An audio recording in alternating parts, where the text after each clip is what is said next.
Il est 12h30. Du coup, on va commencer ce webinaire. Bienvenue à toutes et à tous. Je vais laisser la parole en premier lieu à Emmanuel Poncet pour introduire ce webinaire, rappeler un peu quelques éléments sur la e-communauté transition énergétique du CNFPT et nous parler peut-être d'éléments de formation ou en tout cas comment ça va pouvoir se jouer sur les formations dans ces temps sanitaires troublés. Emmanuel, je te laisse la parole. Merci Julien, bonjour à tous. Oui, donc très rapidement, puisque ce webinaire qui porte sur le financement participatif des projets ENR, je vais être très rapide. Donc en fait, effectivement, dans ce contexte, certaines formations en présentiel ont été annulées, hein, notamment en lien avec le sujet d'aujourd'hui. Donc le CNFPT, bien sûr, s'organise pour proposer en alternative des sessions de formation sur différents sujets à distance. Sur les questions d'aujourd'hui, on s'organise pour qu'au premier semestre 2021, ça doit être organisé soit en présentiel ou en mixité, donc avec le distanciel. Ces formations, bien sûr avec énergie partagée, bien sûr. Et puis donc on a de gros chantiers pour la création de modules de formation purement à distance. Voilà, donc le CNFPT reste présent, s'organise. Vous aurez les informations via l'e-communauté, bien sûr. Voilà, pour ce petit point d'actualité dans ce contexte d'incertitude. Donc Julien, je te rends la parole. Je vous souhaite donc un bon webinaire en remerciant bien sûr au passage les partenaires Amorce, Énergie Partagée et Énergie. Voilà, merci, au revoir. Merci Emmanuel. Du coup, je passe la parole tout de suite à Guénolé et Joël pour une petite introduction donc sur le sujet qui nous occupe aujourd'hui, les collectivités et le financement participatif des ENR. Bonjour à tous, merci Julien et merci Emmanuel également pour nous permettre de faire cette présentation suite à de nombreuses sollicitations et un intérêt croissant, on le voit par le nombre d'inscrits aujourd'hui, du sujet du financement participatif des ENR avec les collectivités. Effectivement, ce webinaire a pour objectif, voilà, tout d'abord, nous, on va rappeler avec Amorce les missions et les objectifs des collectivités sur le développement des ENR.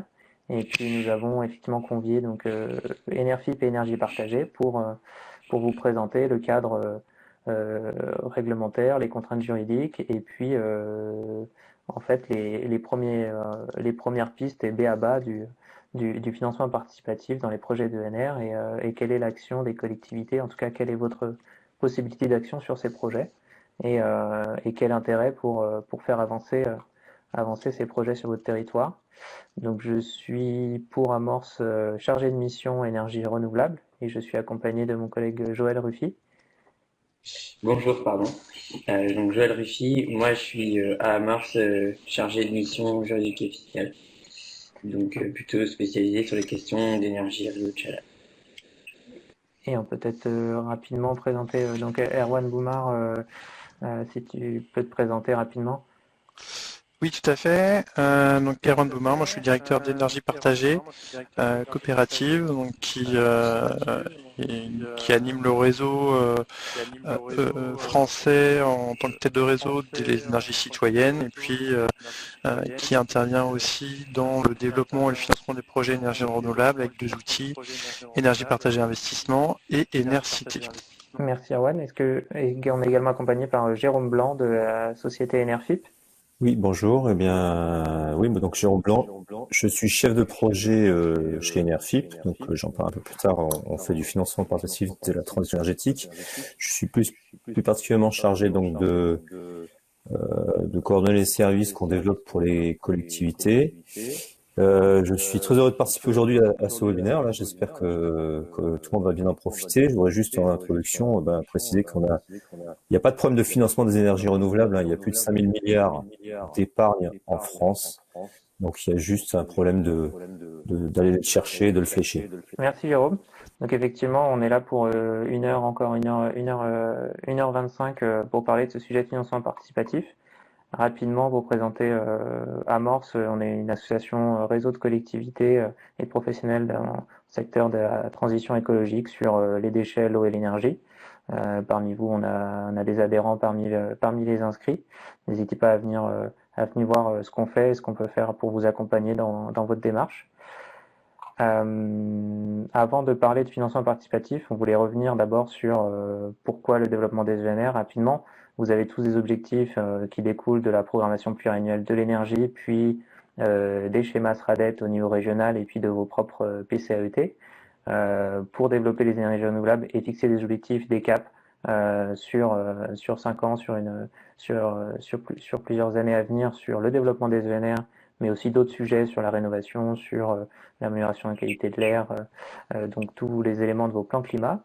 Et ces projets de financement de développement ENR ont plusieurs retombées sur les territoires. On a d'une part une partie fiscalité. Si on prend un parc éolien de 5 éoliennes sur un territoire, c'est environ 6 millions de retombées fiscales sur 20 ans, partagées entre le bloc communal, le département et la région. Vous avez aussi la possibilité d'avoir des recettes foncières lorsque vous mettez à disposition votre patrimoine bâti, par exemple pour des toitures photovoltaïques ou des terres pour l'installation d'éoliennes. Vous pouvez avoir des retombées, des loyers qui vous permettent d'intégrer votre budget. Et puis, si vous prenez part au projet, à l'investissement dans le projet directement, vous pouvez avoir effectivement des dividendes qui soient pour la collectivité, mais si aussi il y a une mobilisation de l'épargne locale, des retombées économiques sur l'ensemble du territoire. Vous avez la possibilité, avec cet investissement dans les projets, de prendre part à la gouvernance des projets, d'avoir une transparence vis-à-vis des projets. On va le voir dans les interventions qui suivent, les différentes schémas qui peuvent se préposer à vous et quand est-ce que vous pouvez interagir avec le projet lors du développement de projet, à quelle étape c'est le moins risqué pour la collectivité, etc. On en viendra tout à l'heure avec l'énergie partagée également. Et puis c'est aussi un outil rapide et facile de sensibilisation aussi de vos citoyens, de vos acteurs du territoire, en montrant l'exemple, en créant une mobilisation également citoyenne pour développer d'autres actions, que ce soit dans le secteur tertiaire ou dans vos résidentiels sur votre territoire pour faire plus de rénovation, plus de sensibilisation. Donc il y a un intérêt aussi éducatif à ces éléments. Et donc pour suivre cette présentation, mon collègue Joël Ruffy va vous présenter rapidement la place des collectivités dans le développement des ENR et ce que vous pouvez faire. Ouais, merci Gonolé. Oui, effectivement, donc nous on a dans un propos un peu plus introductif finalement, avant de rentrer plus dans le détail des projets et de ce qui peut être fait, l'idée ici c'était de rappeler aujourd'hui quelles sont les compétences des collectivités et leurs possibilités. Donc sous ce tableau en fait on a un peu une synthèse de la législation aujourd'hui. Qu'est-ce qu'elle nous dit? C'est que les régions et départements sont compétents pour faire de la production d'énergie renouvelable, mais également faire produire, on verra tout à l'heure, mais en fait l'idée c'est de demander à des prestataires de produire de l'énergie pour eux sur leur patrimoine en installant des capacités de production, et les régions et départements aujourd'hui sont compétentes depuis la loi de Grenelle 2 pour faire elles-mêmes de la production d'électricité renouvelable. Le bloc communal, lui, n'est pas limité à l'électricité. Les communes et EPCI ont des compétences pour produire directement de l'énergie. Quand on dit directement, finalement, c'est faire des régies, des marchés ou des concessions, mais elles peuvent produire tout type de NR. Elles sont pas limitées elles sont pas limitées dans le vecteur énergétique. Et ensuite, on a une disposition balai aujourd'hui qui existe depuis la loi de Grenelle 2 qui permet en fait finalement à toute entité publique ou privée de produire de l'énergie sur ces bâtiments. Donc c'est une clause qui peut être utilisée par exemple par des acteurs publics comme les universités, les hôpitaux pour également produire de l'énergie. Après, on a une autre série de dispositions qui concernent un peu plus le sujet d'aujourd'hui, c'est qui peut investir en capital ou aider au financement de la production d'énergie renouvelable. Alors aujourd'hui, tous les niveaux de collectivité, régions, départements, communes et donc leurs EPCI sont compétents et pour participer au financement de projets d'énergie renouvelable, des modalités de financement qu'on pourra éventuellement détailler plus tard.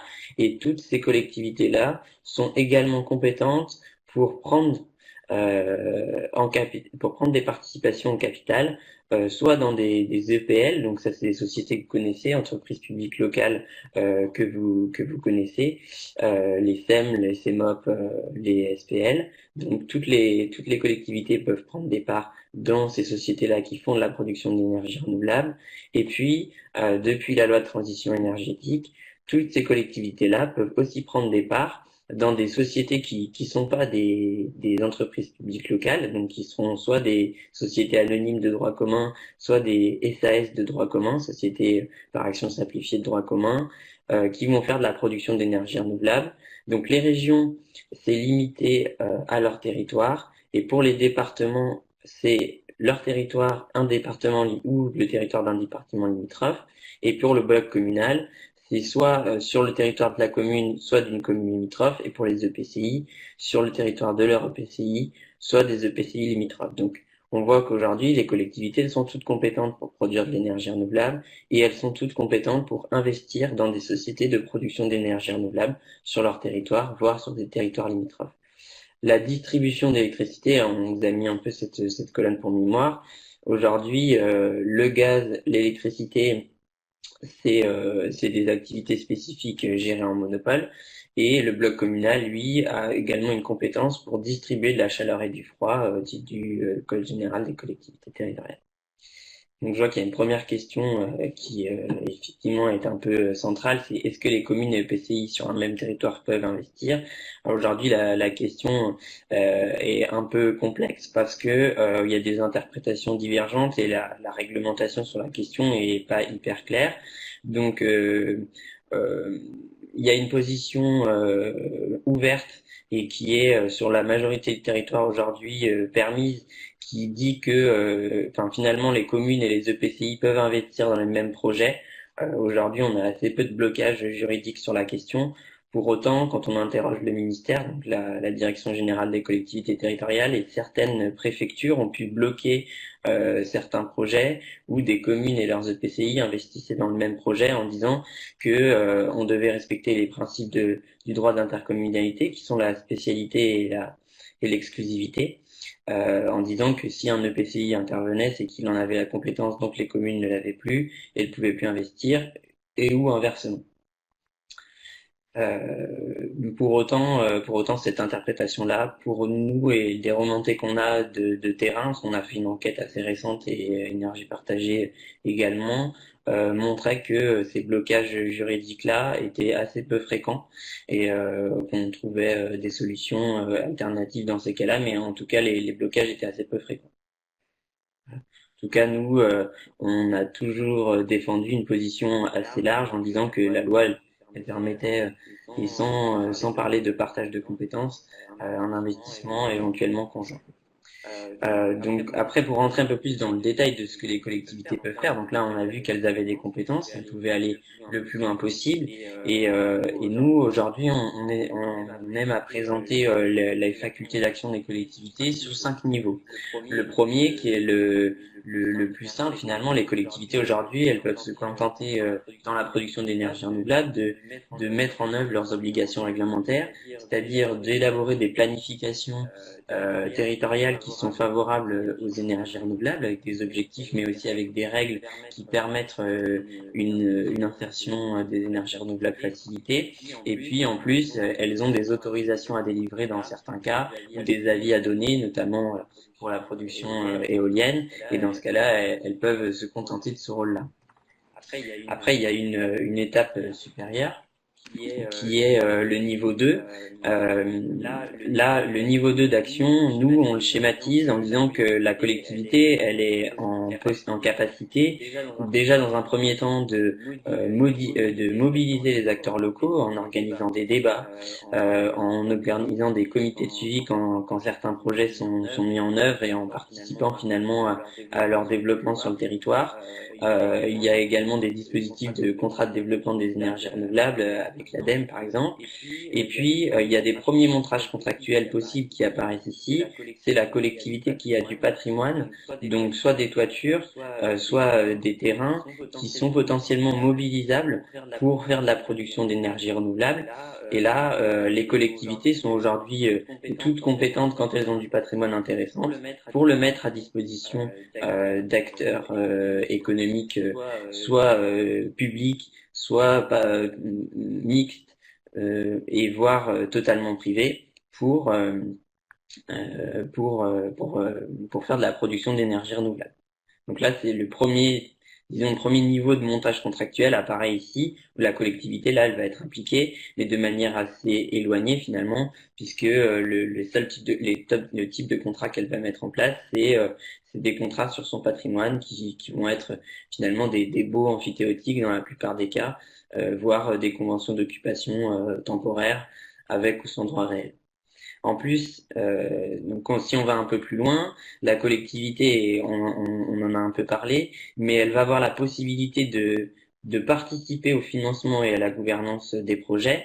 Et là, c'est tous les types de montages juridiques qu'on a commencé à aborder, c'est-à-dire faire des partenariats avec les acteurs privés et notamment participer au portage des projets, soit en rentrant au capital dans les sociétés, des sociétés d'économie mixte, voire des SPL, donc des entreprises publiques locales classiques, voire rentrer de manière, et là souvent c'est plus minoritaire, dans des SA ou des SAS de production d'énergie renouvelable. Si la collectivité elle veut encore aller plus loin dans la maîtrise de la gouvernance, elle va pouvoir mobiliser des montages contractuels la plus connue des collectivités, passer des marchés, faire des concessions pour la production d'énergie renouvelable. Ça, elle tire ça de la compétence, de sa compétence de production d'énergie renouvelable que je rappelle toutes les collectivités détiennent. Et enfin, dernier niveau, là, elle peut décider de réaliser toute seule et elle-même de A à Z, c'est les projets en régie qui sont aujourd'hui pas exclus, encore une fois, parce que toutes les collectivités sont compétentes pour mettre en place des installations de production d'énergie renouvelable. Une dernière précision sur ces niveaux d'implication, ils sont pas exclusifs les uns des autres. Les collectivités, elles peuvent en mobiliser plusieurs, et on va très bien pouvoir voir une collectivité qui va faire des planifications territoriales favorables aux ENR, qui va avoir du patrimoine foncier qu'elle va mettre à disposition d'une société dans laquelle elle aura éventuellement pris des parts en capital, donc ça c'est tout à fait possible. Une autre forme possible, c'est la collectivité décide de faire construire et éventuellement de faire exploiter une centrale photovoltaïque sur sa toiture par le biais d'une société éventuellement dans laquelle elle aura également des parts en capital. Donc aujourd'hui, ça c'est tout à fait possible. Là, Gwénolé était précédemment sur les questions à se poser et en fait finalement on détermine son niveau d'implication et les plusieurs niveaux d'implication éventuellement qu'on va mettre en œuvre en fonction de grandes questions qu'on se pose, celles qu'on vous a repris ici. Et ensuite, on avait une slide qui détaille toutes les sociétés dans lesquelles j'ai pu aborder. Donc vous avez les coopérations qui mêlent capital public et capital privé, donc les SEM que vous connaissez. Donc aujourd'hui, l'actionnariat d'une SEM est forcément à majorité publique, donc c'est au moins 51% du capital. Par contre, on est obligé d'intégrer du privé pour au moins 15%, donc elle sera limitée à 85%. Donc on va avoir potentiellement ici dans la production d'énergie renouvelable des SEM constitués d'acteurs publics majoritaires, qui vont inclure également des développeurs privés potentiellement, des banques et éventuellement des citoyens directement dans la SACEM, ce qui est envisageable, qui peut être quand même un peu compliqué d'un point de vue gouvernance, mais qui est envisageable. Ensuite, on a une autre forme de société dans lesquelles les collectivités peuvent investir, c'est les SA, SAS et les sociétés coopératives. Là, on a la même composition possible du capital. Les collectivités sont souvent minoritaires dans ces cas-là, mais c'est pas imposé par la loi. La différence, c'est que la coopérative, la gouvernance est un peu modifiée. Un actionnaire égale une voix ici. Et ensuite, on a des formes de coopération 100% publique, donc des sociétés publiques locales que vous connaissez. Donc là, c'est une société anonyme classique. Pour autant, son capital sera exclusivement composé de collectivités et le champ d'action de la SPL est limité à l'action pour ses actionnaires. Et le groupement d'intérêt public, qui est aujourd'hui un peu compliqué à mettre en place, mais qui est un montage envisageable, mais qu'on rencontre assez peu dans la production d'énergie renouvelable. Gwenolé, du coup, si tu veux reprendre la main sur ce point-là. Oui, merci Joël. Juste pour aborder donc la suite de l'intervention rapidement avec Enerfib juste après, juste pour vous préciser que lors du développement de ces projets d'ENR, éolien, photovoltaïque, pour les gros projets, il y a une société de projet qui est dédiée. Le financement des installations, de l'installation de production d'énergie, finalement, l'ensemble des actionnaires de cette société ne vont pas financer la totalité, ils vont financer 20% du projet à travers les fonds propres et les quasi-fonds propres. Le reste sera l'emprunt bancaire, on va en parler aussi. Donc on peut avoir de la mobilisation citoyenne dans cette partie d'actionnariat, puis aussi et également de la mobilisation de l'épargne citoyenne à travers l'emprunt bancaire. On pourra revenir sur la différence du capital social et des avances en compte courant d'associés. Si vous avez des questions sur le sujet par la suite, on pourra revenir à cette slide. Rapidement pour vous dire que voilà, les collectivités et les citoyens ont la possibilité d'intervenir à différentes étapes, soit en dette, soit en dons, soit en financement, en capitaux propres, et en prenant part à la gouvernance de ces sociétés locales de projets.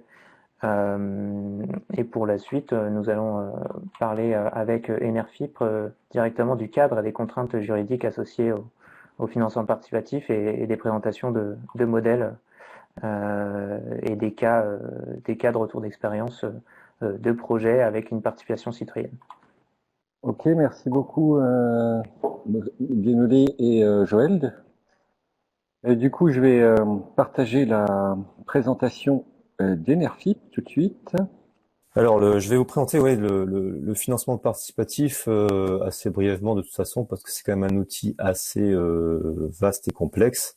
Mais je voudrais que tout le monde comprenne en fait que c'est vraiment une alternative qui existe et qui s'impose de plus en plus dans le paysage du financement des projets ENR. Alors ça a été défini il y a plus de 5 ans maintenant, même d'ailleurs plus de 6 ans, par une loi dédiée sur le financement participatif et qui a mis notamment fin au monopole bancaire pour les prêts. Donc aujourd'hui, on peut prêter plus facilement, plus largement. En revanche, évidemment, ça a été encadré, heureusement, et donc il y a eu 2 statuts qui ont été créés, un qui s'appelle conseiller en investissement participatif, l'autre intermédiaire en financement participatif. Ces 2 statuts sont notamment agréés et délivrés par différentes autorités nationales, ce qui fait que ça nous oblige à déclarer tout ce qu'on fait, comment on le fait, et on est contrôlé pour qu'on le fasse correctement. Donc le financement participatif, aujourd'hui, c'est une filière professionnelle de financement complémentaire ou alternatif des projets. Et évidemment, en 2021, il y aura également un agrément européen et qui va nous obliger qui va petit à petit remplacer les agréments français. Et en 2022, en fait, seul l'agrément européen comptera. Mais ce qu'il faut retenir, c'est surtout qu'aujourd'hui, ces agréments, l'un ou l'autre, nous, chez Enerfip, on a les 2, nous permettent de proposer toutes les solutions possibles, que ce soit en dette ou en fonds propres. Donc, qu'est-ce que c'est exactement cet outil si on rentre un peu dedans? C'est donc justement en dette une obligation. C'est un prêt qu'on peut faire au projet via une obligation simple ou convertible. Je rentrerai pas dans les détails techniques, on n'aura pas le temps aujourd'hui. Mais là, c'est de la dette. Ou alors, on peut proposer des actions directes ou indirectes. On comprendra, vous comprendrez sans doute mieux quand tout à l'heure je détaillerai les exemples. Les actions, c'est pour prendre part à un projet en tant que propriétaire dans la gouvernance autant que dans le financement des fonds propres. Sur ces produits-là, en fait, ce qu'on fait, c'est que à chaque fois, on a en face un contrat qui nous dit, il y a un taux d'intérêt qui est défini en fonction du projet, en fonction du titre financier, en fonction des différents acteurs, de ce qu'ils demandent, de leurs attentes, et puis évidemment une durée pour que on puisse financer ce projet et que ça puisse intéresser aussi bien les acteurs du territoire, les investisseurs, que les développeurs de projets. Il faut que c'est une solution, le financement participatif, qui permet de pratiquement toujours trouver un produit intermédiaire qui va satisfaire les projets, les investisseurs et le territoire. Alors vite fait, Enerfip quand même pour que vous compreniez pourquoi je suis là aujourd'hui notamment. Ça fait donc depuis plus de 5 ans qu'on met en œuvre des collectes. Ça fait plus de 5 ans qu'on va sur les territoires, qu'on rencontre notamment les investisseurs, les citoyens et aussi les élus. On a bien compris qu'il y avait un besoin de financement et qu'il fallait en plus accélérer. On voit tous les objectifs qui sont fixés en national. Il y a vraiment un besoin d'accélération. Et le financement participatif, tel qu'on le propose, en tout cas, parce que c'est un terme qui est assez vague, permet d'accélérer cette transition énergétique. Elle propose de mettre en contact vraiment le plus directement possible les projets et les investisseurs. Alors quand je dis investisseurs, c'est vraiment des gens qui investissent. C'est pas un terme boursier ou purement financier. Hein. Nos investisseurs sont vraiment des citoyens, des Français qui souhaitent investir dans la transition énergétique.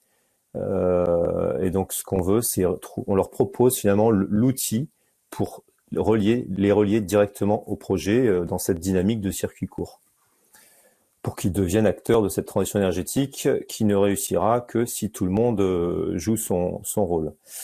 Alors Enerfip, c'est indépendant, c'est une société qui donc a été créée par 4 personnes depuis plus de 5 ans et qui est vraiment indépendante des banques et des développeurs, même si on a de très bons rapports avec le Crédit Agricole notamment, pour diverses raisons. Et on travaille avec tous les développeurs, donc tous les constructeurs d'énergie en France, qu'ils soient purement français, grands groupes, PME, et on travaille dans toutes les énergies qui contribuent à la transition énergétique. Et vous pouvez voir qu'on a déjà collecté plus de 56 millions, et cette année, on en est à plus de 20 millions. Il y a vraiment une réelle accélération depuis 2 ans, et on a plus de 20 000 contributeurs. Et notre métier, ce n'est pas juste de proposer des collectes en ligne et de les réussir. C'est bien en amont que le travail se passe. Donc il y a déjà quelque part sur certains projets une assistance à maîtrise d'ouvrage, donc du conseil technique. On a une expertise juridique et financière spécifique. Et ensuite, les projets qu'on propose, ils sont audités. On a une connaissance donc maintenant, avec le recul de 5 ans, du marché des énergies renouvelables, qui nous permet justement qui me permet d'être là aujourd'hui et donc de pouvoir vous expliquer en étant un médiateur ou un intermédiaire, comment ce marché évolue, comment il réagit, comment on parle entre les interlocuteurs, où est-ce qu'il va et quel rôle vous pouvez y prendre. Alors je vais surtout insister sur les 3 exemples que j'ai retenus pour être vraiment concret. J'ai fait le choix de vous présenter 3 collectes qu'on a réalisé dans les années précédentes, qui illustrent, dans lesquels des collectivités ont participé, ce qui est faisable, ce qui était faisable presque, je dirais, hier. Et il y a quand même un courant qui incite, et il y a besoin que les collectivités s'approprient de plus en plus les projets. Mais c'est difficile de le faire en une fois. Donc en fait, vous allez voir dans les différents projets qu'il y a plusieurs moyens, plusieurs étapes qu'on peut passer avant d'être à l'initiative d'un projet, parce que c'est vrai que c'est quand même un gros travail. Alors, un projet en obligation. Donc c'est vraiment la plupart des premiers projets de financement participatif étaient en obligation. Donc c'était des citoyens, des sociétés, des personnes morales, des artisans ou des gens qui avaient des sociétés ou des collectivités. C'était ouvert à tous ces profils. Et ces personnes-là prêtaient directement à la société de projet. La société de projet, c'est le SPV dont on a parlé tout à l'heure. C'est vraiment la société qui est créée pour porter l'actif et qui, la plupart du temps, ne porte qu'un seul actif. Donc en fait, une obligation, on définit un taux d'intérêt, les taux d'intérêt qui étaient du marché financement participatif, c'est entre 4 et 7%. On définit une durée. La durée, elle est en général de 1 à 5 ans lorsqu'on prête. Et l'objectif, souvent, si je prends l'exemple qui a été fait l'année dernière, là c'est une collecte qui était donc portée par un développeur privé qui est spécialisé dans les solutions plus dédiées à l'agriculture, et donc elle a accompagné une coopérative locale pour couvrir une toiture photovoltaïque assez conséquente, hein, parce que de 1,8 MW, ça commence déjà à faire un gros projet. Donc ce projet, il était donc porté sur le territoire principalement par une coopérative agricole, donc un acteur économique local. Il a été soutenu par la collectivité. Donc les obligations, elles servaient à financer la construction, une partie de la construction, et de contribuer au financement du projet. Quand je mets un remboursement hybride, en fait, c'est que pour réussir à faire tourner ce projet, parce qu'on est quand même après sur un projet qui est assez particulier, hein, une toiture dans le Limousin, une toiture solaire dans le Limousin. Bon, il faut trouver la rentabilité économique, et en fonction des dettes bancaires qu'on peut avoir. Et donc, en fait, on a fait un produit hybride. Donc, le 5+2, ça veut dire que il n'y a pas de remboursement pendant les 5 premières années. Et ensuite, entre donc la 6e et la 7e année, il y a un remboursement progressif du capital, versement des intérêts annuels de toute façon pendant toute la durée. Et ça permet donc de contribuer au financement du projet, parce que on sait très bien que les 5 premières années, souvent les projets d'énergie renouvelable ne génèrent pratiquement pas de revenus. Donc ce financement-là permet de couvrir cet espace temporel qui est toujours un peu complexe pour les projets. Et effectivement, donc ça permet de débloquer une dette bancaire, et ça permet aussi de démarrer le projet plus tôt. Et surtout, on travaille beaucoup avec les banques, parce que les banques de plus en plus débloquent les crédits, parce qu'il y a un partage de risque avec les financeurs participatifs, qui vont aussi contribuer pour apporter un montant de plus en plus conséquent. Il y a 5 ans, on faisait des collectes de 100 000 euros. Aujourd'hui, on fait des collectes de plusieurs millions d'euros. Ça peut aller de 500 000 euros à plusieurs millions d'euros. Et voilà. Et encore une spécificité du financement participatif, c'est que cette collecte, elle était réservée dans un premier temps aux coopérateurs, puis ensuite elle a été réservée aux riverains, donc aux habitants autour du projet, et puis on peut élargir comme ça département. Donc on peut privilégier le territoire pour améliorer ou stimuler l'appropriation locale. Et donc les retombées, les plus de ce genre de projet, ben, c'est que déjà ça permet au secteur agricole local de parfois survivre, parfois en fait d'être redynamisé, parce qu'aujourd'hui on sait très bien que le secteur agricole dans beaucoup de domaines, s'il ne se diversifie pas, ça sera de plus en plus difficile de survivre. Donc grâce aux énergies et ce dynamisme économique, ils peuvent redévelopper, ça peut redévelopper le secteur agricole local. Et ensuite, donc, ça montre, ça renvoie quand même une belle image du territoire, du dynamisme économique de ces territoires-là. Quand on est sur les obligations, c'est vraiment, il y a peu de gouvernance, il y a c'est on prête et on soutient le projet et on espère, on veut qu'il avance. En revanche, après, pour les investisseurs, rentrer dans une dynamique d'action, c'est quand même déjà une démarche supplémentaire qui nécessite un peu plus de recul.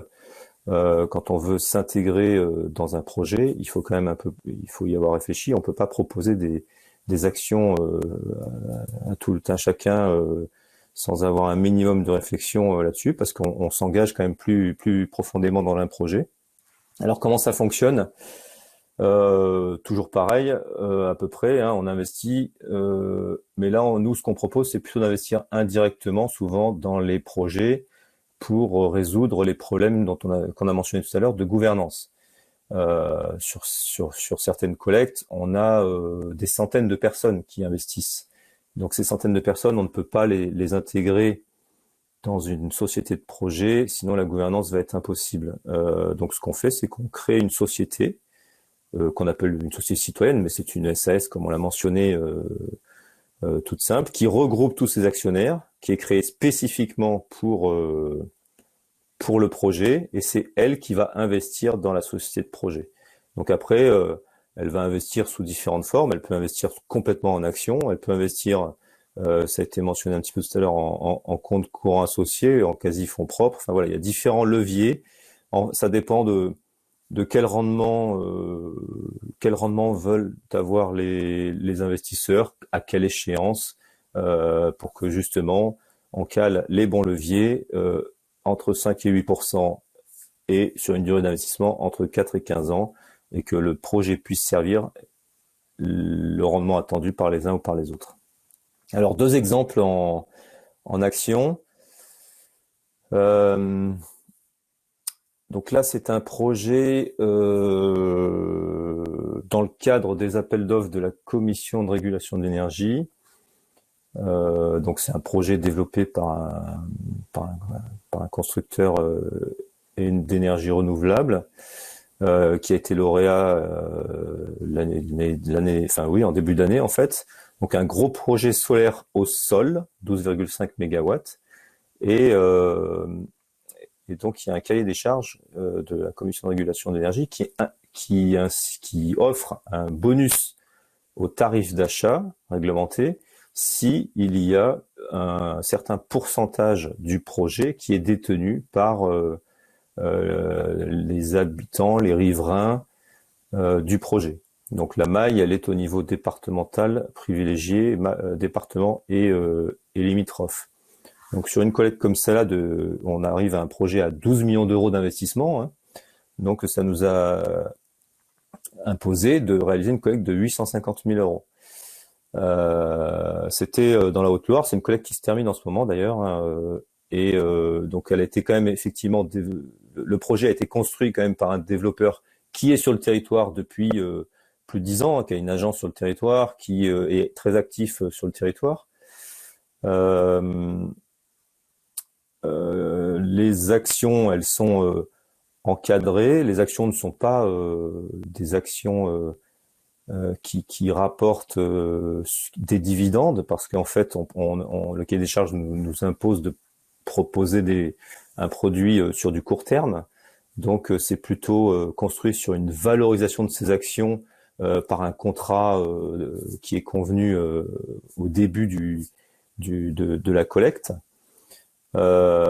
Et ensuite, c'est une collecte qui a pu être réservée, encore une fois, au périmètre du projet, donc notamment une agglomération Haute-Loire qui est de quelques milliers d'habitants, hein. Et ce qui est très intéressant, c'est que pratiquement 60% du montant des 850 000 euros, donc on était à plus de 500 000 euros de ce montant, a été collecté sur le périmètre de l'agglomération. Donc on a eu une très très bonne réponse du territoire. Ça a montré que le territoire croyait en ces projets, qu'il voulait accompagner ces projets. Et voilà, de l'épargne, je vous ai dit en introduction, il y en a plus de 5 000 milliards en France, et il y en a dans tous les territoires. Le plus difficile, c'est d'aller le chercher et de proposer des choses intéressantes pour le capter. Alors le plus, c'est les plus de ce genre de projet, c'est que la collectivité, notamment, enfin le village sur lequel est construit le projet, ainsi que l'agglomération, ont souhaité investir via ce mécanisme, et pas juste symboliquement. Ils ont vraiment investi. Donc l'intérêt pour eux, c'est qu'en fait, ils peuvent investir sur un produit quand même très sécurisé, sans porter les risques liés au développement, parce que ce projet-là, ça faisait 7-8 ans qu'il était attendu. Donc c'est le développeur qui a porté ces risques de développement, notamment de temps, mais il n'y a pas que ça. Il y a beaucoup d'aléas techniques. Ce projet, il est vraiment sorti de terre parce que les collectivités y croyaient, et les élus ont poussé et n'ont jamais lâché le morceau pour que ça sorte. Donc l'un ne peut pas aller sans l'autre, hein. Aujourd'hui, les développeurs et les collectivités ont besoin les uns des autres. Et enfin, ce qui peut être intéressant, c'est que ça permet quand même, ça c'est un point du financement participatif, c'est que ça permet de placer une certaine somme. Vous avez bien compris que les projets mettaient du temps à être réalisés, et donc en fait de capitaliser, de faire fructifier cette somme qu'on aurait à l'instant T, dans la perspective de développer son propre projet, de monter en compétence pendant cette durée-là, et lorsque tout sera remboursé, le capital acquis sera plus conséquent pour développer son propre projet. Et évidemment, on a parlé tout à l'heure, ces projets-là rapportent quand même des retombées fiscales qui sont loin d'être négligeables, et aussi quand c'est du terrain communal. Alors ça, toutes les communes n'ont pas le même foncier, mais ça rapporte aussi des loyers fonciers qui sont très intéressants. Le dernier projet, il est un peu plus ancien, et là, en revanche, c'était un projet qui était exclusivement, en tout cas, l'initiative du projet était à la commune. Alors on voit que c'est un plus petit projet, évidemment, c'est quand même plus difficile de développer une grosse centrale pour plein de raisons. D'ailleurs, ce n'est pas qu'un problème technique, mais il y a quand même un problème aussi économique. Et donc là, la solution qui a été retenue, c'est un projet qui a 4 ans, hein, donc c'était un petit parc solaire de 250 kW, et il a été pratiquement financé entièrement par des actions qui ont été souscrites par les riverains, ou en tout cas par le territoire jusqu'au sens de la région. C'était en Occitanie, c'était un projet dans l'Aude. Et là, tous les acteurs étaient pratiquement du territoire, hein. le bureau d'études qui a accompagné le projet était du territoire. Il est spécialisé dans ce genre de projet. L'objectif de la commune, c'était bien de maîtriser ses ressources énergétiques, de pouvoir et aussi de maîtriser d'ailleurs ses retombées économiques. Il y a pas mal d'appels à projets ces dernières années qui ont été lancés par les régions. Les régions apportent beaucoup d'aides, donc notamment l'Occitanie a été pilote sur quelques aides et elle existe toujours. D'ailleurs, c'était 1 euro apporté par les citoyens était complété par 1 euro région. Et donc là, on peut noter que pratiquement 80% du montant a été souscrit par des habitants de la région Occitanie, sachant que donc le projet il est à peu près au milieu de la région. Donc sur 3-4 départements, on avait les 80%. Alors aujourd'hui, on ferait beaucoup plus parce que à l'époque, c'était 270 000 euros, c'était une grosse collecte. Aujourd'hui, c'est une petite collecte. Alors ce projet, on en parle encore beaucoup en Occitanie. Hein, c'est un exemple. Donc pour la commune, ça a des retombées. Pour les acteurs, les acteurs politiques régionaux en parlent souvent aussi. C'est un exemple à suivre. C'est un projet qui illustre et qui concrétise la volonté d'une commune, d'un collectif, notamment pour être le plus autonome possible, en tout cas en énergie. C'est un projet qui montre que les citoyens sont prêts, toutes nos collègues nous le confirment, sont prêts à investir dans des projets de transition énergétique. Ils sont prêts à s'impliquer dans la transition énergétique et même donc financièrement. Et encore une fois, c'est un projet qui permet de monter en compétence sur ces énergies renouvelables. Allez, Jérôme, il nous reste que quelques minutes là, si on veut pouvoir voir la présentation d'Erwan. Et après, voilà, mais oui, je le vois. Bravo, merci. Merci beaucoup, Jérôme. Et du coup, je vais faire tout de suite monter la présentation de Erwan. Erwan, tu peux dérouler la présentation là si. Je sais pas, vous m'entendez en fait parce que du coup, moi je vous entends, j'ai pas de retour, donc. Je te laisse. Okay. Alors, bonjour à tous. Merci à Jérôme. Du coup, je vais appuyer un peu sur. Je vais pas revenir sur ce que Jérôme a présenté sur les logiques des sociétés de projet. Je pense qu'on peut partir du dernier exemple qu'il a donné, qui était un endroit où la collectivité finalement était porteur du projet, et nous c'est côté énergie partagée, c'est ça qu'on va présenter principalement aujourd'hui, c'est-à-dire c'est pas de drainer uniquement l'épargne des épargnants via la dette ou via les actions comme le CNRFIP, mais c'est d'embarquer la collectivité en tant qu'actionnaire et les citoyens du territoire en tant qu'actionnaires. Donc on est plus dans une logique, pas uniquement de financement, mais de co-construction des projets et ce qu'on va appeler le co-développement. Rappel du cadre dans lequel Énergie Partagée se met, c'est une volonté d'appuyer les citoyens et les collectivités, de faire des projets d'énergie renouvelable en s'appuyant sur une charte, donc obligation d'ancrage local, gouvernance, exigences écologiques et puis démarche non spéculative. Et du coup, Énergie Partagée, c'est un mouvement d'acteurs, donc il y a plus de 300 structures qui, au sein des différents territoires, on verra comment s'organiser, peuvent vous accompagner en tant que collectivité pour monter avec vous vos projets. D'ailleurs, certains projets, type le projet qui a été cité par Enerfip, a été fait par un développeur local et a été accompagné aussi par le réseau énergie partagée local qui s'appelle ETLR.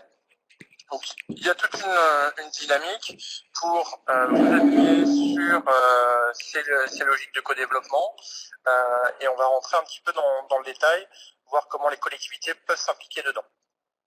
Donc, Aujourd'hui, sur le territoire, il y a une association qui est tête de réseau, à peu près présente partout. Il reste 2 territoires, qui est une association qui est principalement financée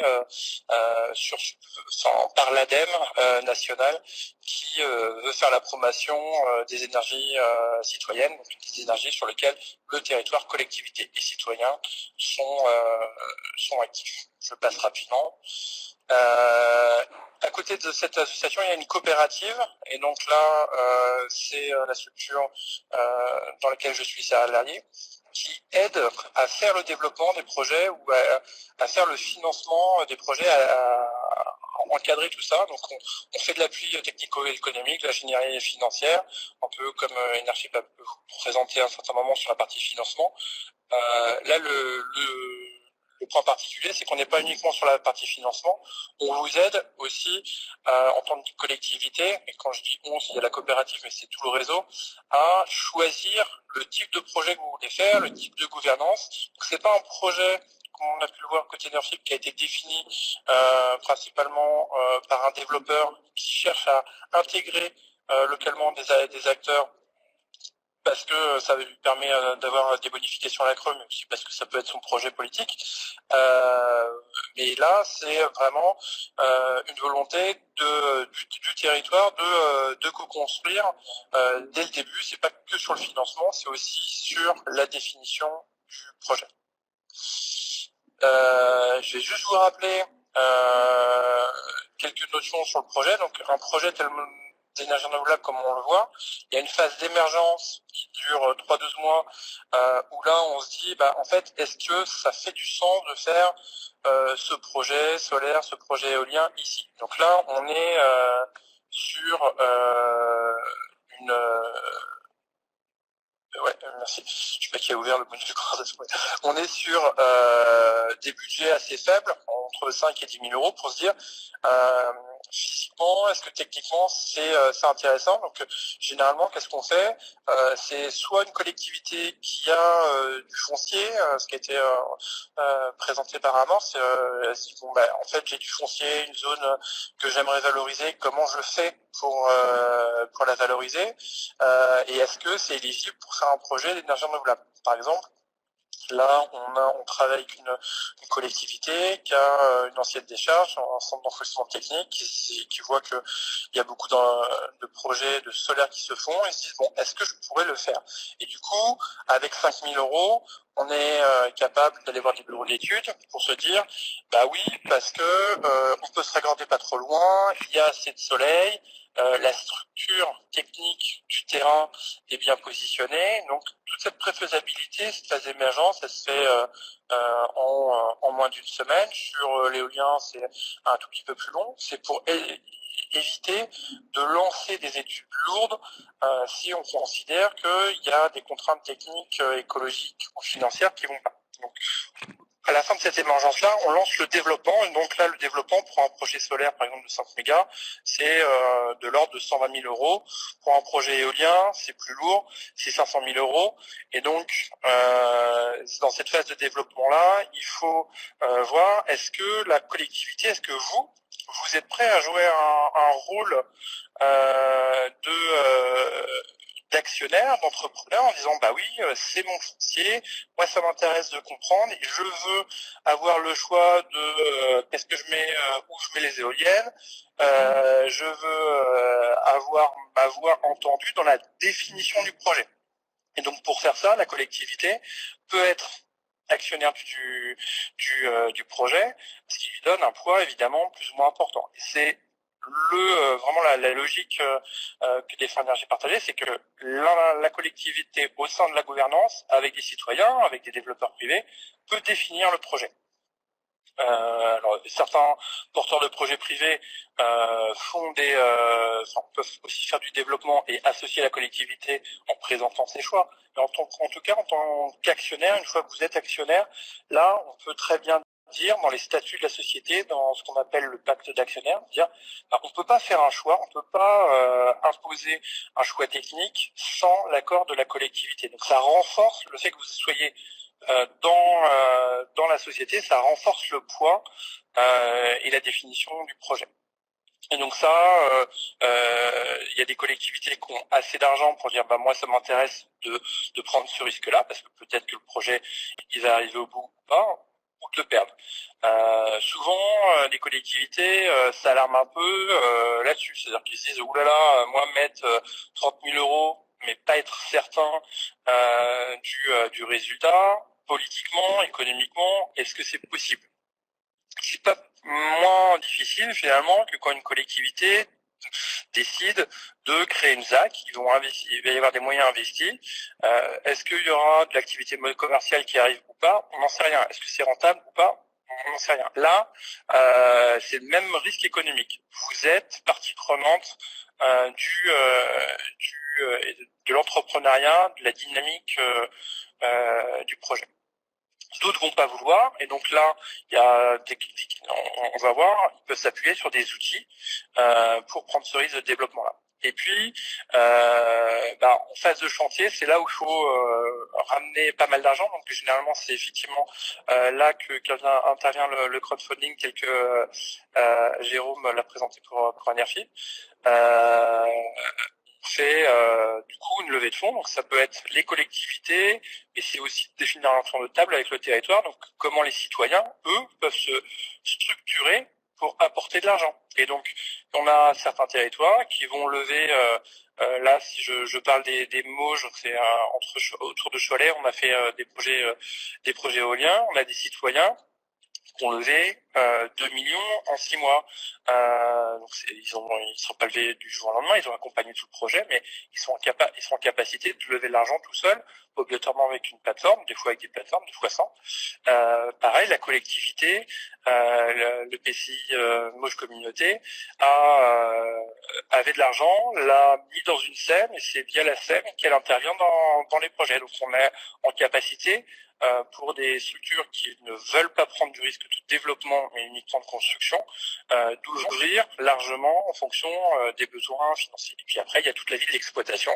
Et donc là, la collectivité reste évidemment avec les citoyens comme un actionnaire, ce qui est un peu différent du crowdfunding, hein, comme l'a dit tout à l'heure Jérôme.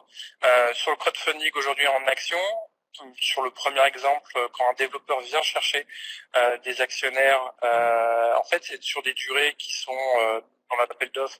Le plancher, c'est de rester 3 ans. Et en bout de ces 3 ans, en fait, le développeur propose ou impose de racheter les actions, donc en laissant un bénéfice, mais en ne permettant pas au territoire d'être là sur le long terme. Généralement, c'est le gros de l'offre aujourd'hui. Là, on n'est pas dans ces cas-là. On est dans des logiques où la collectivité, les citoyens vont rester pendant les 20 ans du tarif d'achat, mais voire au-delà. Donc, on est vraiment partenaire d'une entreprise.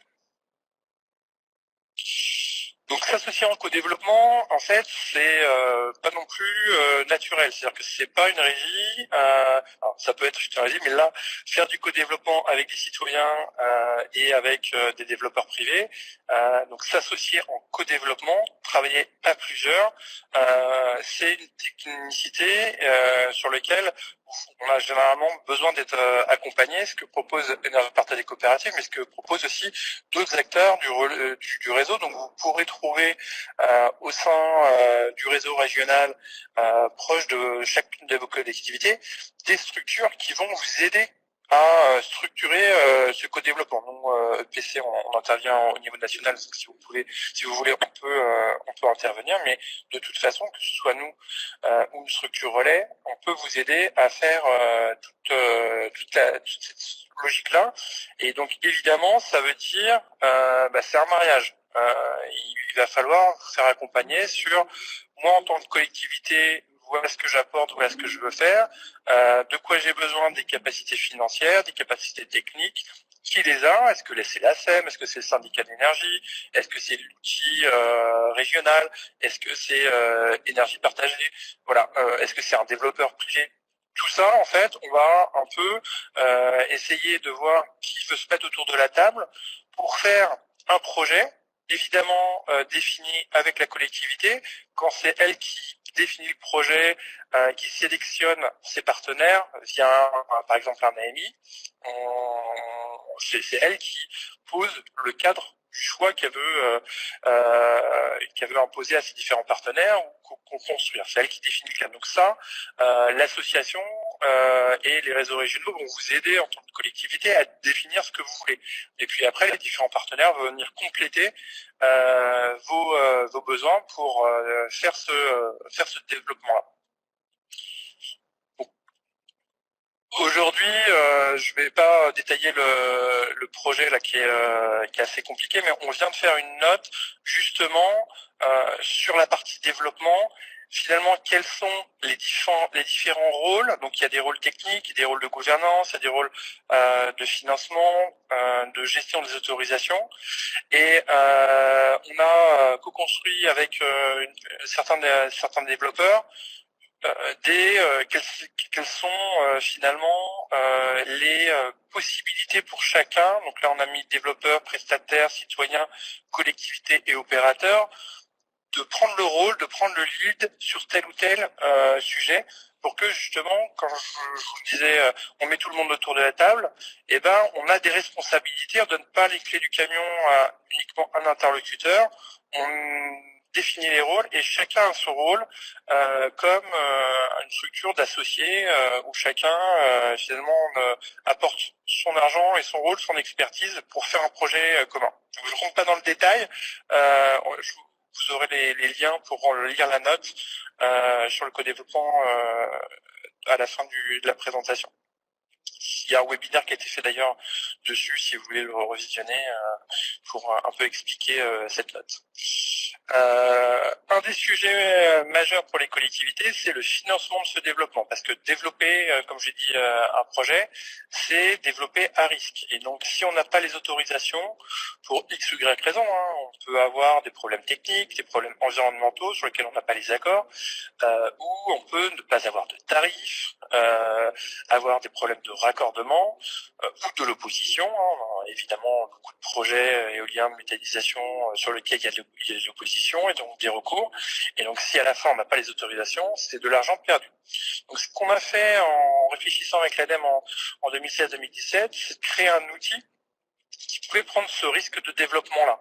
En tout cas, réduire le risque du développement des citoyens, des collectivités qui veulent faire du développement et donc qui veulent s'impliquer dans la définition de leur projet. Donc, on a créé un outil qui s'appelle Enercité depuis 2 ans. Et dedans, il y a la Caisse des dépôts, donc là, tout le monde connaît, le Crédit coopératif et l'IRCANTEC, en fait, donc, qui est la structure de la gestion des retraites des collectivités territoriales. Et donc, ces 3 actionnaires-là ont mis de l'argent, donc 10 millions, à disposition des projets. Donc là, on parle de gros projets, c'est des projets de supérieurs à au moins 1 méga, mais donc des projets éoliens, des projets solaires au sol. Et donc, comme je vous l'ai dit tout à l'heure, un projet solaire développé, ça coûte 150 000 euros.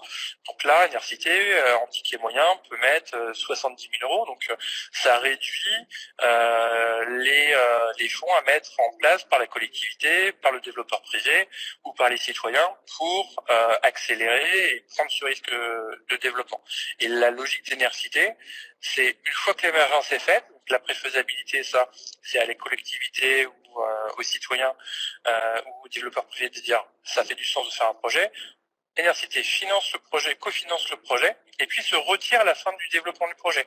Et donc ça permet à des collectivités qui voulaient pas, par exemple, prendre beaucoup de gouvernance ou de risques de développement, de revenir une fois que la construction est faite, une fois que le projet est dérisqué, dans la gouvernance. Ça permet aussi d'inclure de nouveaux acteurs, des citoyens. Clairement, souvent ne veulent pas prendre ce risque de développement-là, ils trouvent que c'est un peu compliqué, et donc arrivent plus tard. Ça peut être aussi le moyen d'intégrer des SEM régionales ou quand c'est une commune qui porte le projet, le PCI, d'autres acteurs territoriaux. En tout cas, comme on l'a montré tout à l'heure, à la fin du développement, il y a besoin de beaucoup plus de capitaux. Donc Enercité, c'est pas un outil de subvention, évidemment. Quand il a mis 100, quand il a mis 65 dans le risque de développement, l'industrie du développement, c'est que comme on a pris un risque, on est rémunéré sur ce risque-là, et donc on va revendre les actions plus cher à celui qui achète après, pour laisser les rentabilités qu'a affiché Nafi tout à l'heure, entre 5 et 7% pendant la partie exploitation. Donc cet outil-là est à votre disposition en termes de collectivité, et la Banque de Territoire généralement le présente aussi via les SEM et via les liens qu'ils peuvent avoir avec vos élus et sur vos territoires. Si on prend un exemple d'un projet solaire qu'on a développé, en phase de développement, le développeur privé avec 40%, Énercité 40% aussi, et puis la collectivité avec 15%, les citoyens 5%. Une fois qu'on s'est mis en construction, là on voit bien, Énercité a revendu ses positions, EPI n'a gardé que 20%, et c'est la collectivité et les citoyens qui sont rentrés à 20%. Donc il y a un développeur privé qui a 40%, et puis il y a un bloc territorial entre la collectivité et les citoyens du territoire, et puis les citoyens qui sont majoritaires dans le projet. Et techniquement, ça se fait. Puis il y a des développeurs, il y a des bureaux d'études qui se sont mis dans ces dynamiques-là de rester minoritaires pendant l'exploitation pour laisser la place au territoire sur les retombées économiques, mais aussi sur la gouvernance. Et donc là, on arrive sur des projets où finalement les citoyens vont avoir deux choix sur ce cas-là. Ils peuvent rentrer en direct, c'est le vert foncé du haut, où on a comme on a une société locale qui s'est créée, des citoyens qui se sont regroupés. Alors, effectivement, souvent c'est plus simple de faire une société intermédiaire ou qui regroupe tous les citoyens. Ça peut être une association, mais généralement c'est plutôt un outil de type commercial SAS, dans lesquels des collectivités peuvent aussi rentrer. Et donc eux, ils vont avoir un rôle d'apport d'argent direct, et ils vont avoir le droit de participer à la gouvernance de ce projet-là et de toucher uniquement les retombées financières de ce projet. Côté énergie partagée, nous, quand on investit, on est dans une logique un peu différente. On est dans une logique de portefeuille. Donc, les épargnants solidaires investissent dans l'énergie partagée en actions, ils achètent des actions, et l'énergie partagée investissement, investit dans des projets. Aujourd'hui, on a plus de 90 projets. Donc ça permet finalement, quand on fait des projets avec une dimension citoyenne locale et puis une dimension citoyenne intermédiée par énergie partagée investissement, d'avoir les deux possibilités, gouvernance très présente ou mutualisation du risque avec d'autres projets, et donc ne pas être exposé uniquement sur le risque d'un projet. Ce qui est important et ce qu'il faut retenir, c'est que si on ne veut pas se limiter juste aux retombées financières, fiscales et actionnaires, il faut se mettre dans la co-construction. Et ça peut rapporter pas mal d'argent, parce que la prime de développement, donc le fait qu'on ait réussi un développement, ça rapporte de la valeur en plus. Vous verrez ça dans la note de co-développement. Sur le solaire, on va dire que quand on met entre 100 000 euros en développement, en fonction de la zone, on va pouvoir revendre ou récupérer, créer de la valeur à hauteur de 200 000 euros. Donc il y a une plus-value importante sur le développement, mais il y a aussi un risque. Sur l'éolien, c'est encore plus important. Généralement, quand on investit 100, on récupère plutôt 500 en développement. De façon, c'est le discours que vous tiennent aussi et que vous expliquent aussi les développeurs, c'est-à-dire que en éolien, si je lance un projet, il y en a peut-être que 1 sur 5 qui sortira. Et donc la rentabilité financière du développement d'un projet doit tenir compte de tous les projets échoués par ailleurs. Donc ça, c'est une lecture du sujet. La réalité, c'est que quand un développeur développe et revend un projet, La valorisation du projet elle se fait de façon très financière sur une actualisation des revenus futurs. Et donc là, la valeur elle est calculée à la fin et du coup elle est décorrélée des coûts de développement. Donc c'est un équilibre à trouver en tout cas pour les collectivités qui ont de l'argent ou qui ont du patrimoine du terrain. C'est-à-dire que on peut très bien imaginer une collectivité qui, plutôt que de toucher des loyers, va vouloir dire moi je vous apporte ce terrain et je veux que mes loyers soient transformés en actions, soient transformés en fonds propres. Et du coup, je n'aurai pas des loyers pendant 20 ans, mais j'aurai les dividendes, la rémunération. Et ça, c'est un risque évidemment que prend la collectivité en choisissant quelque chose de certain contre quelque chose d'incertain, mais l'incertain, il est là normalement en promettant beaucoup plus de rentabilité que le simple loyer. Par contre, ça nécessite de bien s'entendre, de bien trouver des bons partenaires, et c'est ça qui est compliqué. Donc, EPC Énergie Partagée peut faire le tiers de confiance, mais vous avez plein de structures aussi sur vos territoires, des SEM qui se positionnent sur ces créneaux-là. En tout cas, nous, notre parti pris côté énergie partagée, c'est de vous aider en collectivité aussi à intégrer les citoyens, à mettre en place pendant tout le développement des ateliers participatifs pour que le territoire, collectivité, association, citoyens comprennent mieux la définition du projet. Donc au-delà d'aller sur une simple concertation qui est obligatoire et qui est réglementaire quand un projet d'énergie renouvelable est fait, là on co-développe.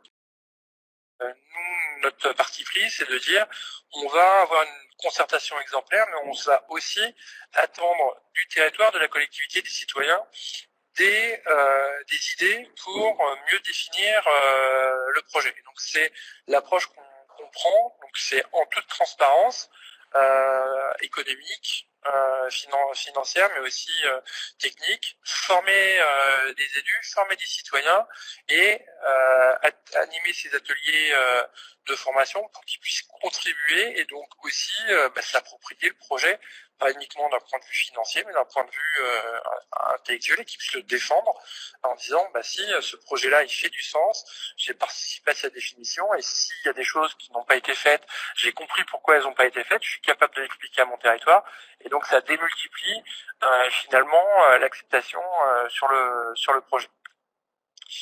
Et puis on va maintenant venir un peu sur les retombées locales. On a fait une étude sur tous les projets qui ont été portés de cette façon-là côté citoyenne. Grosso modo, 1 euro investi, c'est à peu près 2,5 euros qui retombent localement. Et vous voyez que sur un projet citoyen, les valeurs, la valeur créée reste principalement sur le territoire. Et les études qu'on a faites et qu'on a comparées à des projets privés, c'est que un projet citoyen laisse 3 fois plus de valeur qu'un projet privé. Pourquoi ? Parce que le projet privé, évidemment, il va utiliser des ressources expertes qui sont pas obligatoirement du territoire. Ça, c'est un des positionnements importants pour énergie partagée, de faire en sorte que localement, il y ait beaucoup de retombées économiques. Voilà. Je vous ai indiqué qu'il y avait pas mal d'outils à disposition, vous l'aurez dans la présentation. Et puis, on est répartis, nous, géographiquement, donc vous avez les contacts. Merci beaucoup Erwan, des conditions très particulières pour ce webinaire. Merci d'être intervenu du coup par téléphone. Du coup, je vais sûrement raccrocher avec toi pour pouvoir continuer et finir ce webinaire. Encore un grand merci. S'il y a des questions qui sont plus particulièrement adressées, du coup, je te les ferai parvenir et tu pourras les mettre sûrement dans le... Moi, je reste en vidéo, donc je peux interagir dans la conversation. Erwan, si tu peux rester... Merci beaucoup. Si tu peux rester avec Erwan, une première question auquel on n'a pas répondu tout à l'heure, c'est on a pu présenter de façon très claire la participation financière des citoyens et la collectivité. Est-ce qu'on pouvait détailler un peu plus la participation à la gouvernance? Comment ça se passe dans les faits? Quel est le pouvoir de décision des citoyens dans ces projets? Et comment ça se passe sur le terrain avec un exemple de collectif peut-être, Erwan? Alors, l'histoire, c'est que Très bien. Erwan ne pouvait pas rester là au téléphone, donc il reste en tout cas connecté à la réunion, donc il va pouvoir peut-être répondre par écrit, encore que sur cette question en particulier, c'est compliqué.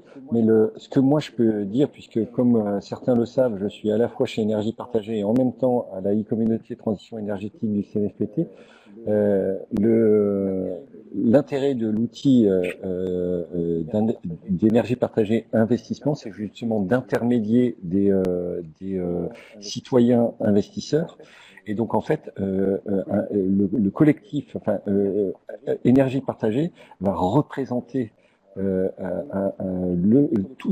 le collectif des investisseurs citoyens au conseil d'administration des sociétés de projet. Voilà. Et donc, c'est ce qui différencie un investissement intermédié par énergie partagée d'un investissement direct, où là, les personnes vont être, en tant que personnes physiques, présentes au conseil d'administration. Voilà comment on peut. Donc, ça dépend. Il y a certains projets qui vont prendre beaucoup d'investissements directs pour avoir le maximum de personnes au sein de leur conseil d'administration, de leur CA, de leurs AG, etc. D'autres projets qui vont mixer les deux, avoir à la fois des investisseurs directs, à la fois des investisseurs intermédiaires par intermédiaire d'énergie partagée ou même des NERFIP, hein, mais ça doit être la même chose du côté des NERFIP, et d'autres projets où on a beaucoup plus de citoyens intermédiaires par des outils comme NERFIP ou énergie partagée. Voilà. Merci Julien. Si j'ai répondu à la question. Merci. On avait une question effectivement de Camilla et auquel Joël, les juristes d'Amorce, est en train de répondre par écrit. Peut-être que Joël, tu peux apporter des éléments à l'oral, ce sera peut-être plus simple pour toi aussi. La question de Camilla, c'est est-ce qu'une collectivité dans le cadre d'une SAS peut faire un apport en nature?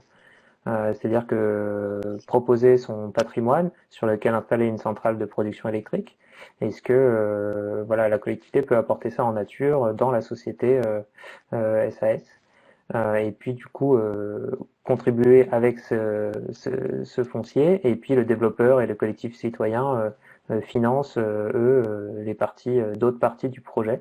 Comme ça, la collectivité n'a pas à supporter des coûts de développement directs. Oui, effectivement, j'ai répondu dans le chat, mais effectivement, les apports en nature sont possibles dans les sociétés de production d'énergie renouvelable par les collectivités. Donc les seules conditions, c'est que la parcelle relève bien du domaine privé de la collectivité pour qu'elle puisse être vendue. Et après, ce qu'il faut garder en tête, c'est qu'il s'agit d'un transfert de propriété. Donc la société devient propriétaire de la parcelle. Et la collectivité en est dessaisie, mais c'est pas interdit. D'accord. Donc, il y a un cadre où il y a le domaine public de la collectivité, un cadre où il y a le domaine privé de la collectivité.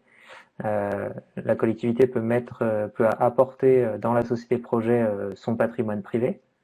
Oui, c'est ça, tout à fait. En fait, c'est que le domaine public, il peut pas être vendu en l'état. Donc, tant qu'il est domaine public, de toute manière, il est obligé de rester propriété de la collectivité. Et par contre, là, une collectivité, elle peut disposer de son domaine privé comme elle veut, donc effectivement, elle peut le vendre et elle peut le valoriser dans le capital d'une société. Et quand il s'agit d'une parcelle de domaine public, si jamais c'est vraiment ce qu'on veut faire, il faut au préalable la déclasser. Ça, c'est qu'elle bascule justement dans le domaine privé avant d'être valorisée. Et un autre schéma de valorisation du patrimoine, c'est potentiellement de solliciter le développeur, le collectif citoyen pour bénéficier d'avance sur le loyer, par exemple, pour investir ses fonds directement dans la société de projet. C'est ça, tout à fait. Donc après, on a aussi vu plusieurs montages contractuels possibles sur le foncier, avec la conclusion de baux amphithéotiques ou de conventions d'occupation, ou d'autres baux, et avec un versement anticipé de la redevance sur plusieurs années, qui permet à la collectivité de la réinvestir directement en capital. Donc ça, aujourd'hui, c'est possible. Quand il s'agit du domaine public, on a quand même une disposition qui limite la durée sur laquelle on peut verser la redevance en avance à 5 ans. Par contre, sur le domaine privé, on n'est pas limité. Après, ce qu'il faut savoir, c'est que souvent les collectivités, pour moi, il y a un intérêt justement à déclasser les parcelles où on veut faire de l'éolien ou même du photovoltaïque au sol, de les passer en domaine privé pour avoir plus d'agilité dans le contrat et justement pouvoir bénéficier de redevances anticipées sur une plus longue durée. On a une autre question sur sur l'apport en nature du terrain. Quand une collectivité a une décharge et doit assurer un suivi d'exploitation de 30 ans, est-ce que du coup la parcelle ne peut pas être considérée comme un apport en nature puisqu'elle n'est pas la propriété de la collectivité, c'est ça? Si, mais du coup, elle doit être conservée dans la domanialité publique pendant un certain temps, c'est ça? Donc ce qui est préconisé, c'est potentiellement de solliciter le développeur pour avoir des avances de loyer pour investir dans la société de projet. Ouais, c'est ça. Là, sur les décharges, ce qu'on a souvent, c'est plutôt des baux avec une redevance anticipée. Peut-être si on n'a pas d'autres questions, j'attends les autres questions à suivre.